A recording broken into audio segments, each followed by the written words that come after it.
bahwa selama maulid itu tidak keluar dari 5, dia termasuk dalam sunnah hasanah. Yang pertama, di dalamnya ada pembacaan sejarah Nabi, maulid. Yang kedua, di dalamnya ada pembacaan Al-Quran. Yang ketiga, di dalamnya ada tausiah wa tawasaw bil haq wa tawasaw bis sabr. Yang keempat, di dalamnya ada silaturahim. Dan yang kelima, di dalamnya ada makanan. Maka kalau 5 unsur ini ada, dia adalah maulid yang diridhai Allah Subhanahu wa taala. Begitu kata Al-Hafiz Jalaluddin Abdurrahman As-Suyuti dalam kitab Al-Hawi lil Fatawi. Hafalan hadisnya 200.000 hadis, kitabnya 500 kitab. Dia memuji-muji maulid. Tiba-tiba ada orang yang hafal 3 hadis, itu pun kalau laptopnya hidup, membid'ahkan maulid, menyalahkan maulid, mendolalkan maulid. Maka saya bukan mengajak kepada pemahaman, saya bukan mengajak pada satu qaul pendapat, saya hanya sedang bercerita. Yang mau ikut Ustadz laptop silakan, yang mau ikut Ustadz Google, Ustadz YouTube silakan, tapi yang mau ikut Jalaluddin Abdurrahman As-Suyuti, maka saya termasuk yang mengikut pendapat As-Suyuti, pendapat Jalaluddin Al-Mahalli, pendapat Imam Ibnu Hajar Al-Asqalani. Malam hari ini mudah-mudahan kita semua termasuk yang akan selamat bersama Imam Jalaluddin As-Suyuti, Al-Imam Al-Hafiz Ibnu Hajar Al-Asqalani, Al-Hafiz Al-Maqdisi, dan para ulama Ahlus Sunnah wal Jamaah insyaallah. Amin ya Rabbal Alamin. Apa kelebihan Nabi Muhammad sallallahu alaihi wasallam? Allah ketika memanggil Adam, dia panggil namanya, ya Adam uskun anta wa zawjukal jannah. Allah ketika memanggil Yahya, dia panggil namanya, ya Yahya khudhil kitaba biquwwah. Allah ketika memanggil Isa, dia panggil namanya, ya Isa inni istafaituka 'alan nas. Allah ketika memanggil Musa, dia sebut namanya, ya Musa. Tapi ketika memanggil dia, tak ada Allah pernah memanggil ya Muhammad, ya Ahmad. Allah memanggil dia dengan sebutan panggilan kelembutan, ya ayyuhar rasul balligh ma unzila ilaika min rabbik, ya ayyuhan nabi jahidil kuffar wal munafiqin. Allah memanggil Nabi Muhammad sallallahu alaihi wasallam dengan 2 sebutan di dalam Al-Quran, ya ayyuhan nabi, ya ayyuhar rasul. Sedangkan Allah pun dalam tanda kutip, sedangkan Allah pun berakhlakul karimah kepada Rasulullah sallallahu alaihi wasallam. Tapi makna berakhlakul karimah di sini adalah dalam tanda makna yang lain. Allah mengajarkan kita berakhlak memanggil dia. Maka at-taswid as-siyadah dalam Ahlus Sunnah wal Jamaah, khususnya dalam mazhab Syafi'i, kita tidak memanggil dia Muhammad, tapi kita panggil dia Allahumma salli ala sayyidina Muhammad. Dia sendiri menyebut dirinya Sayyid, ana sayyidu waladi Adam. Aku adalah anak pemimpin anak cucu keturunan Adam. Sedangkan cucu Nabi Muhammad sallallahu alaihi wasallam kita diajarkan menyebutnya dengan Sayyid. Innal Hasan wal Husain sayyida syababi ahlil jannah. Maka kita memanggilnya Sayyidinal Hasan, Sayyidinal Husain, sampai kepada anak-anak cucu keturunannya Sayyidi Al-Habib, Sayyidina Al-Hasan, Sayyidina Al-Husain. Inna Fatimata Sayyidatu Nisa'i Ahlil Jannah. Sedangkan yang perempuan, pemimpin perempuan penghuni surga adalah Sayyidatuna Fatimah. Pemimpin kami Sayyidina, pemimpinku Sayyidi. Tapi orang Maroko tidak menyebut Sayyidi karena terlalu panjang, Sidi. Sedangkan untuk yang perempuan Sayyidatuna, pemimpin kami, pemimpinku Sayyidati. Tapi karena terlalu panjang disebut dengan Siti. Tapi karena payah menyebut Siti disebut dengan Siti. Siti Fatimah, Siti Khadijah. Ini adalah tradisi dalam budaya Melayu. Tak pernah orang menyebut namanya, tapi dipanggil dengan panggilan kehormatan. Abdul Somad yang bukan Habib, yang bukan Sayyid, yang bukan Syarif, tetap juga dipanggil dengan panggilan kemuliaan. Mari kita dengarkan tausiah yang akan disampaikan oleh Al-Mukarram, Al-Ustad, Al-Muallim. Belum pernah saya dipanggil orang, mari kita panggil Somad. Lalu bagaimana mungkin kita memanggil namanya dengan tanpa penghormatan dan kemuliaan?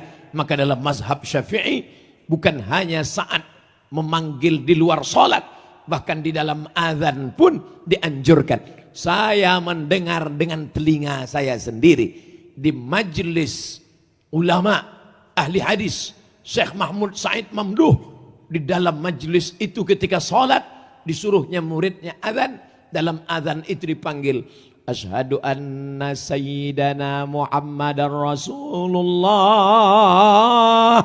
dan saat qomat diulang lagi Allahu Akbar, asyhadu an la ilaha illallah, asyhadu anna sayyidana Muhammadar Rasulullah. Andai itulah dibuat Abdul Somad sekarang di kampung halamannya, Allahu Akbar, asyhadu an la ilaha illallah, asyhadu anna sayyidana Muhammadar Rasulullah, mungkin berkali-kali saya akan dimasukkan ke dalam neraka jahanam. Seolah-olah kunci neraka berada di tangan orang yang mudah, begitu mudah untuk membid'ahkan hanya dalam perkara-perkara, masalah-masalah yang ulama mukhtalaf fih dalam masalah itu. Memuliakan Nabi SAW tidak hanya sebatas memuliakan menyebut namanya, tapi juga jauh lebih daripada itu, mengikuti gerak jalan hidupnya. Apa pelajaran yang kita ambil dari sejarah Nabi Muhammad SAW? Nabi tidak pernah menggantungkan hidupnya kepada orang lain. Pada saat belum lahir ke atas dunia, tidak menggantungkan hidup kepada ayahnya. Abdullah sudah meninggal ketika dia berusia 2 bulan dalam kandungan. Begitu kata Imam Abu Ja'far Al-Barzanji dalam syair-syair yang dia tulis, walamma tamma min hamlihi syahrani ala ashhuril aqwalil marwiyah tufiya bil madinatil munawwarati abuhu Abdullah. Walamma tamma min amlihi, ketika sempurna hamilnya, syahrani 2 bulan, ala ashhuril aqwalil marwiyah, menurut hitungan bulan qamariyah, tufiya bil madinatil munawwarati, meninggallah ayahnya di kota Al-Madinah Al-Munawwarah, abuhu bapaknya Abdullah. Apa maknanya? Tak pernah dia menggantungkan hidupnya pada ayah kandungnya sekalipun. Bagaimana dengan ibunya? Dia disusukan oleh Thuwaibah, disusukan oleh Halimatus Sa'diyah, dan pada saat anak manja-manjanya, sebagian anak sempat durhaka saking manjanya, menyakiti ibunya. Nabi Muhammad SAW dibersihkan Allah dari durhaka, tak durhaka kepada ayah, tak durhaka kepada ibu. Dibesarkan oleh kakek datuknya Abdul Muttalib, tapi tak lama kasih sayang itu dia dapatkan, berpindah kepada Abu Talib. Dan ketika bersama Abu Talib pun dia tak pernah menyusahkan Abu Talib. Dari mana dia makan? Dia mengambil upah mengembalakan kambing-kambing orang kota Makkah Al-Mukarramah. Lalu kemudian ketika dia remaja, beranjak dewasa, dari mana modal dia menikah? Dia membawakan barang-barang dagangan yang dimiliki oleh Khadijah Al-Kubra. Dia bawa barang dagangan. 2 cara mencari nafkah Rasulullah SAW. Yang pertama, mengembalakan kambing, mengambil upah. Yang kedua, membawa barang dagangan. Sehingga pada usia 25 tahun dia sudah menikah dengan mahar yang luar biasa. Dalam kitab buku ensiklopedia Sirah Nabi SAW dikatakan, Nabi menikah umur 25 tahun dengan mahar 1 miliar kalau dihitung dengan angka rupiah sekarang. Mudah-mudahan yang sudah menikah tadi tidak terbebani dengan angka 1 miliar ini. Tapi saya mohon maaf, mungkin saya sampaikan mahar 1 miliar ini memberatkan bagi jombloan fisabilillah kita. Ada orang yang berapi-api bercerita tentang sunnah Rasulullah, semangat mengikuti sunnah.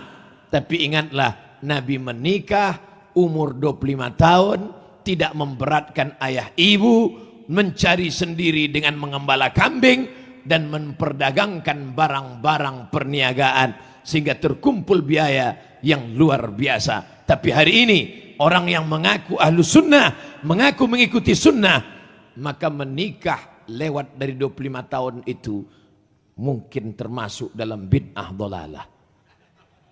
Tapi tentu tidak.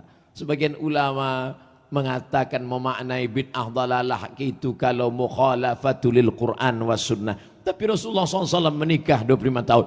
Pernikahan tadi membangkitkan semangat anak-anak muda kita. Bukan semangat nikahnya saja, tapi juga semangat mencari nafkah. Mulai besok gembalakanlah kambing-kambing. Mulai besok bawalah barang dagangan. Tapi barang dagangan ini kalau dibawa laki-laki lain tidak laku. Dibawa oleh orang lain biasa saja, tidak laris. Tapi kenapa ketika dibawa oleh orang ini lakunya luar biasa? Ternyata produk yang dijual berpengaruh besar. Pengaruh yang utama adalah siapa yang menjual barangnya. Bukan barang yang diperjualkan, tapi siapa yang menjualnya. Oleh sebab itu, maka marketing pemasaran anak-anak muda kita bersemangat dalam bisnis, bersemangat dalam masalah dagang, bersemangat dalam jual beli. Ini bagian dari ajaran Islam. Maka ketika Allah bercerita tentang iman, tentang keyakinan, tentang surga, tentang neraka, tentang akhirat, tapi kalimat yang dipakai adalah dagang, bisnis. Coba lihat dalam surat As-Saff. Hal adullukum ala tijaratin tunjikum min adzabin alim. Hal adullukum, maukah kamu aku tunjukkan ala tijaratin, perdagangan, perniagaan, bisnis. Tapi bisnis ini luar biasa. Tunjikum min adzabin alim, menyelamatkan kamu dari azab yang menyakitkan. Apa dia?